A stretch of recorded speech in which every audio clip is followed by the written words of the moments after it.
प्रत्येकाचं आपलं स्वतःचं घर व्हावं अशी इच्छा असते आणि आज माझ्या मैत्रिणीचं ते स्वप्न पूर्ण होणार होतं. तब्बल 3 दिवस नवचंडी तिच्या घरात होती. आज सेवेचा पहिला दिवस होता म्हणून मग मी गेली होती. छान असं सुंदर तिचं घर आहे. खूप सुंदर मांडणी केली होती आणि प्रत्येकाला आपल्या घरात एकदा तरी नवचंडी केली पाहिजे. इतकं सुंदर वाटत होतं, इतकं प्रसन्न वाटत होतं. खरं तर मी पहिल्या आणि तिसऱ्या दिवशी गेली.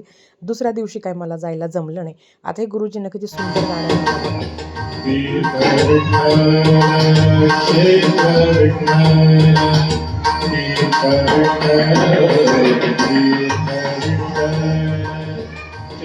हा जो आवाज आहे ना, हा गुरुजींचा होता. सुंदर अशी भक्तिगीत देवीचे नामस्मरण चालू होते. आज ना आरोहीच्या पप्पांना लग्नाला जायचं होतं, तर ते बोलले चल मी स्वामीलाही घेऊन जातो.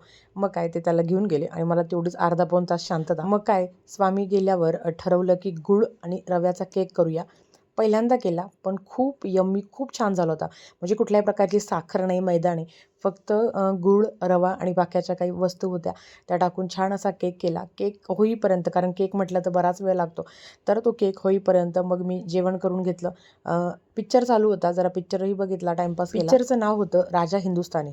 असो, जेवण करूच तर आवरूच तर छानपैकी माझा केक झाला. खूप यम्मी झाला. रवा आणि गूळ केक मैत्रिणीनं तुम्ही पण ट्राय करा. तुमच्या मुलांना खूप जास्त आवडेल. That's it for today. Bye.